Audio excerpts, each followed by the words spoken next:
जब भी NEET PG की काउंसलिंग की बात आती है, एक बहुत बड़ा राक्षस अगर मैं बोलूँगा जो कि हॉन्ट करता है स्टूडेंट्स को, वो है बॉन्ड। बॉन्ड की पेनाल्टी और डिसकंटिन्यूएशन बॉन्ड जो रहता है उसकी क्या पेनाल्टी होती है, ये इस वीडियो में हम डिस्कस करने वाले। अब अगर आपको ये नहीं पता कि बॉन्ड और डिसकंटिन्यूएशन बॉन्ड एग्जैक्टली होते क्या है, तो मैं आपको छोटा सा ब्रीफ दे देता हूँ ताकि आपको समझ में आ जाए। मान लीजिए आपको एक अच्छा कॉलेज मिल गया। अब उस कॉलेज में आपने एडमिशन लिया, आपने अपनी पढ़ाई चालू करी और जैसे ही आपका पीजी कंप्लीट होता है, आपके पास किसी यूएस की कंपनी से ऑफर आ गया 10 करोड़ रुपए साल का। आपके पास 10 करोड़ रुपए साल का एक ऑफर आ गया, आपने कहा कि ठीक है मैं तो वहाँ चला जाता हूँ।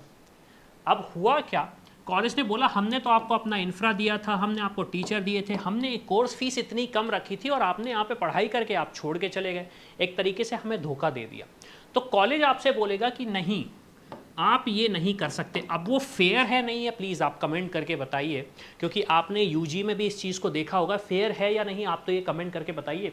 लेकिन कॉलेज का ये कहना है कि अगर आपने हमारे यहाँ से पढ़ाई करी है, कॉलेज या फिर मैं स्टेट की बात करूँगा, तो उनका ये कहना है कि आपको एक्स ईयर्स तक हमारे साथ वर्क करना पड़ेगा। जो हमने इन्वेस्टमेंट आपको दिया है उसका हमें एक रिटर्न ऑन इन्वेस्टमेंट चाहिए। तो ये तो एक चीज़ हो गई कि हमें बॉन्ड साइन करना है। फिर दूसरा ये हुआ कि आपको अगेन कॉलेज में एडमिशन मिला, आपने 1 साल आपका कंप्लीट किया। अब 1 साल कंप्लीट करने के बाद होता यह है कि आपने कहा कि मेरे पापा का तो ऑलरेडी बिजनेस है, मेरे पास एक अच्छी नौकरी थी, मैंने उसे छोड़ के पीजी किया, यहाँ पे मुझे ऐसा लग रहा है कि मैं एक अच्छा स्पेशलिस्ट नहीं बन पाऊँगा। तो आपने कहा जैसे मार्क ज़करबर्ग ने ड्रॉप आउट किया था, मैं भी ड्रॉप आउट करूँगा, मेरे पास एक अच्छा स्टार्टअप आइडिया है, मैं ड्रॉप आउट करूँगा। अब जब आप ड्रॉप आउट करोगे तो एग्जैक्टली हो क्या रहा है कि आपने एक सीट को वॉइड कर दिया बाकी ड्यूरेशन के लिए। वॉइड का मतलब यह है कि एक दूसरा स्टूडेंट जो कि एलिजिबल था, लेकिन वो सिर्फ और सिर्फ आपकी वजह से उस सीट में एडमिशन नहीं ले पाया और आपने ड्रॉप आउट कर दिया, वो पढ़ाई तो कर नहीं पाएगा, उसे नेक्स्ट ईयर ड्रॉप लेके या फिर जो भी करना पड़ा, उसका सीट वेस्ट हो गई। तो उन्होंने कहा कि अगर आप अपनी एजुकेशन को डिसकंटिन्यू करते हो, पूरी कंप्लीट नहीं करते हो, तो भी हम आप पे एक पेनाल्टी लगाएंगे। उसको बोलते हैं हम डिसकंटिन्यूएशन बॉन्ड। या फिर आपको हमने जॉब दी और जॉब को छोड़ के आपने किया, तो उसको भी बोलते हैं डिसकंटिन्यूएशन बॉन्ड। तो ये एक बहुत ही इंपॉर्टेंट सब्जेक्ट है, मतलब सब्जेक्ट क्या, पढ़ाई रिलेटेड नहीं है, लेकिन मैक्सिमम टाइम पे मैंने देखा है स्टूडेंट्स जब यूजी में जाते हैं तो आंख बंद करके साइन कर देते हैं और जब साइन कर देते हैं फिर उनको रियलाइज़ होता है कि अच्छा मैं तो ये कर ही नहीं सकता। तो ये चीज़ें आपको पता होनी चाहिए। चलिए अब हम डिस्कस करते हैं कि किस स्टेट का क्या पेनाल्टी है, कितना ड्यूरेशन और डिसकंटिन्यूएशन बॉन्ड कितना है किसी भी स्टेट का। तो हम स्टार्ट करेंगे उत्तराखंड से। आप देख सकते हैं 2.5 CR का तो सिर्फ बॉन्ड पेनाल्टी है। बॉन्ड ईयर्स आपका सिर्फ 2 साल का है, लेकिन आप समझ सकते हैं कि वो 2 साल जब आपने 6 साल अपनी एजुकेशन कंप्लीट करी, फिर 3 साल आप अपनी पीजी एजुकेशन कंप्लीट कर रहे हो, तो आपको समझ में ही आ रहा है कि आपके लाइफ में कितना टाइम जा चुका है। डिसकंटिन्यूएशन पेनाल्टी आपकी 2.5 CR की है, तो आप समझ सकते हो कि ऑलमोस्ट जितना बॉन्ड पेनाल्टी है उतनी डिसकंटिन्यूएशन पेनाल्टी भी है। दूसरी स्टेट का अगर हम देखें, अरुणाचल प्रदेश 1 CR, छत्तीसगढ़, केरला, गोवा, महाराष्ट्र, तमिलनाडु या फिर आंध्र प्रदेश, उत्तर प्रदेश, यहाँ पे बहुत कम है बॉन्ड, अगर मैं बॉन्ड पेनाल्टी की बात करूँ। और बॉन्ड ईयर्स आप यूजुअली देखेंगे कि 2 साल 1 साल का ही, ज़्यादा नहीं है। तो आपको ऐसा नहीं सोचना चाहिए कि मुझे तो छोड़ देना चाहिए या फिर मुझे एस्पिरेशन रखनी ही नहीं चाहिए। क्यों? क्योंकि एक बहुत ज़्यादा ड्यूरेशन मुझे करना पड़ेगा। डिसकंटिन्यूएशन बॉन्ड में आप देख सकते हो कहीं पे वो क्या करते हैं, आपसे एक फ़ीस लेते हैं, प्लस आपसे जो आपका स्टाइफन दिया गया है वो वापस लेते हैं, और उसके साथ साथ आपसे एक 18% का जीएसटी, जैसे कि आंध्र प्रदेश वापस ले रहा है। फिर उत्तर प्रदेश की बात करूं तो सिर्फ और सिर्फ 10 लाख रुपए मांग रहा है वापस, अगर आप डिसकंटिन्यू करते हो अपनी एजुकेशन। फिर उसके बाद दूसरी स्टेट्स की बात करूं तो गुजरात का आप देखेंगे, हिमाचल का देखेंगे, कर्नाटका का देखेंगे, तो आपको सिचुएशन ऑलमोस्ट इतना सा दिख रहा है। त्रिपुरा ने क्या किया, उन्होंने एक स्ट्रक्चर बना के दिया कि अगर आप क्लिनिकल जाते हैं तो 50 लाख का रहेगा, डिप्लोमा जाते हो तो 10 लाख का रहेगा, पैरा क्लिनिकल जाते हो तो 35 लाख का रहेगा, और अगर ऑल इंडिया से जाते हो for AIQ 50% candidate, no bond if surrendering stipend. अगर आप अपना स्टाइफन छोड़ देते हो तो आपको कोई बॉन्ड नहीं लगेगा। तो त्रिपुरा एक अच्छा स्टेट माना जा सकता है, लेकिन वहाँ पे फिर चैलेंज आपके पास ये जाएगा कि कट ऑफ यूजुअली अगर स्टूडेंट्स को वैसे कॉलेज मिल रहे हैं तो कट ऑफ वहाँ पे फिर हाई जाने वाला है। कितनी ड्यूरेशन है? 3 इयर्स की है, और डिसकंटिन्यू अगर आप करते हो तो 10 लाख, 25 लाख, 35 लाख आपको पे करना पड़ेगा।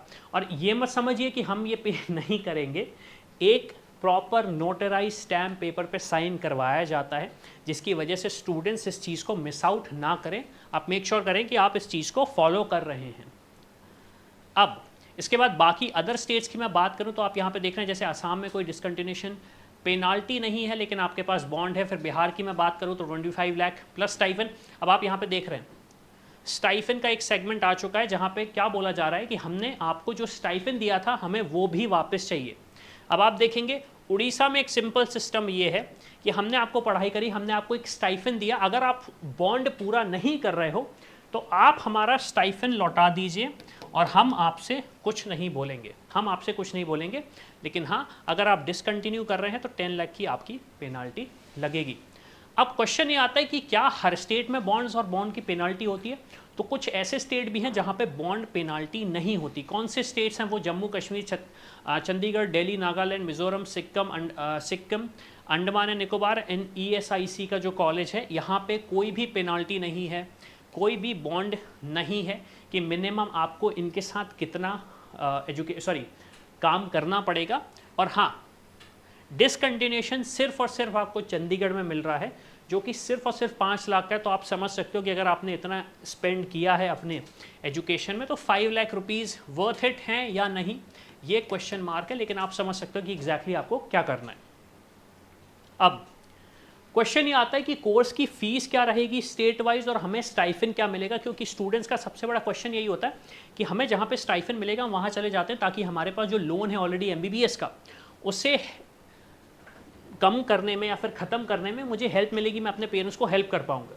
तो यहाँ पे हमने क्या किया हुआ है, स्टाइफन के डिसेंडिंग ऑर्डर में अरेंज किया है। तो हाईएस्ट स्टाइफन आपको पहले मिलेगा और लोएस्ट स्टाइफन आपको बाद में मिलेगा, और उसके साइड में आपको कोर्स फीस मिलेगी। तो यहाँ पे अगर मैं आपको दिखाऊं तो हाईएस्ट स्टाइफन अगर मैं बात करूं तो ESIC के कॉलेज में आपको मिल रहा है, ESIC के आपको कॉलेज में मिल रहा है विच इज़ 1,11,000। फिर हरियाणा में 86, फिर पंजाब में 52,000, 45,000, कर्नाटका में। नोट दिस, आपकी जो कोर्स फीस है ये ईयरली कोर्स फीस है। ओके, अब आप देखेंगे मध्य प्रदेश की बात करूं तो 65,000 का स्टाइफन, 48, 55,000। आप यहाँ पे कोर्स फीस देखेंगे तो कोर्स फीस आपको डाउन ऑर्डर में दिख रही है 76,000, 86,000 में यहाँ पे आपको उत्तर प्रदेश का स्टाइफन दिख रहा है। फिर हम दूसरे स्टेट्स की बात करें, जैसे हिमाचल प्रदेश हुआ, उड़ीसा हुआ, तो उड़ीसा में आप देखेंगे भले कोर्स फीस कम है लेकिन स्टाइफन ऑलमोस्ट इक्विवेलेंट है, ऑलमोस्ट 2 पॉइंट है, 40,000, 84,000। अब यहाँ पे आप एक चीज़ नोट करें पैटर्न, जो स्टेट्स थोड़ा सा नॉर्थ ईस्ट में है जैसे मेघालय हो गया, 95,000 का स्टाइफन है, या फिर ऐसे स्टेट जहाँ पे पॉपुलेशन ज़्यादा है या फिर एक क्रीम लोकेशन पे आते हैं, वहाँ पे आप नोटिस करेंगे कि स्टाइफन थोड़ा ज़्यादा है। जैसे झारखंड की मैं बात करूँ 87,000, ऑब्वियसली बात है इक्वल नहीं है, लेकिन हाँ झारखंड में भी स्टाइफन आपको लगभग 90,000 का मिल रहा है। अब क्वेश्चन ये आता है कि ये तो मैंने डिटेल्स फाइंड आउट कर लिए, लेकिन जो मेरा एडमिशन होगा वो तो मेरी मेरिट पे ही होगा, विदाउट मेरिट मेरा एडमिशन नहीं होगा। तो इसके लिए मुझे क्या करना चाहिए, या फिर मुझे ऑप्शन अच्छे मिल नहीं रहे हैं, गवर्नमेंट कॉलेजेस समझ में नहीं आ रहे, अब मैं प्राइवेट कॉलेज ही देखना चाह रहा हूँ, तो मेरी रैंक पे, मेरे बजट पे बेस्ट से बेस्ट ऑप्शन क्या हो सकता है, उसके लिए मेरा सजेशन ये है आप हमारी टीम से डिस्कस करें, बात करें कि एग्जैक्टली हमें अब क्या करना चाहिए। तो इसी के साथ मैं हूँ अविनाश, मेरा काम है रास्ता दिखाना, उस पर चल के डॉक्टर बनना आपका। I hope you like this video. For more such videos, keep watching our channel. And do not forget to like, share and